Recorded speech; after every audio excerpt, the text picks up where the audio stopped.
Hello and welcome back to my channel. Do you remember this from last year?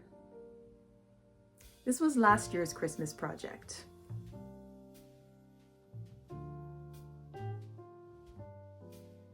If you were with me last year, you may remember this Christmas stitch book that I did. I posted a new prompt every day in December, and at the end I posted a video showing you how I put it all together. I'll leave a link in the description to this project in case you missed it, or maybe you just want to watch it again.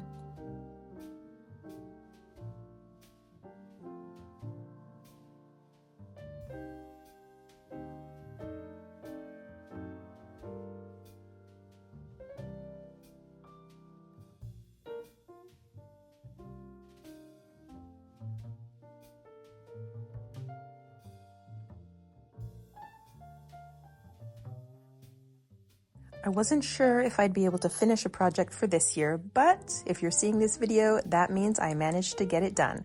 So this year I decided I'm going to do 12 days of Christmas snow globes.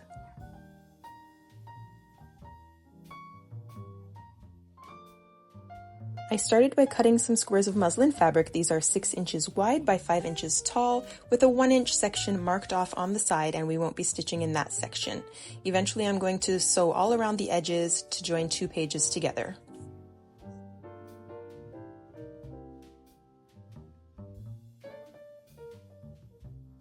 You don't have to go out and buy muslin for this project. You can actually just use an old bed sheet or a pillowcase, a tablecloth, some cloth napkins that you thrifted. Whatever you have will work just fine. And also remember that yours doesn't have to be small. You can make your book on a larger scale if that's what you're more comfortable with. I used a compass to draw a circle that I thought would fit nicely inside of my stitchable space. This one's about 4 inches. And it doesn't have to be circle. Your snow globes can be any shape you like. For the glass part of the snow globe, I decided to use this clear tablecloth that I found at the dollar store.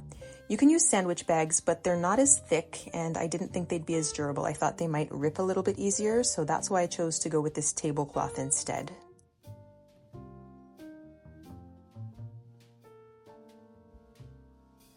These are woodless colored pencils, and although they work very well, as soon as you drop one, they break into pieces. I'm going to be using them to add a little bit of color to the background of my snow globes. This is a sample. I wanted to try filling my snow globe with a few different items to see how they looked. I don't recommend fine glitter because that could possibly come out through the holes. I haven't tried it. I mean, you can if you want, but it sounds like a big mess. I've got little pieces of hole punched paper, some little sequins, some thread, all kinds of things in there. You can get creative with this.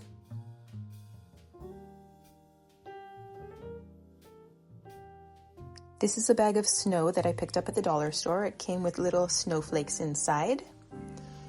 And I like this snow better than some of the other snows I purchased because it doesn't seem to cling as much to the plastic.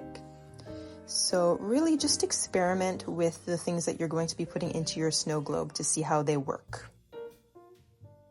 To keep myself organized, I've gone ahead and numbered the pages.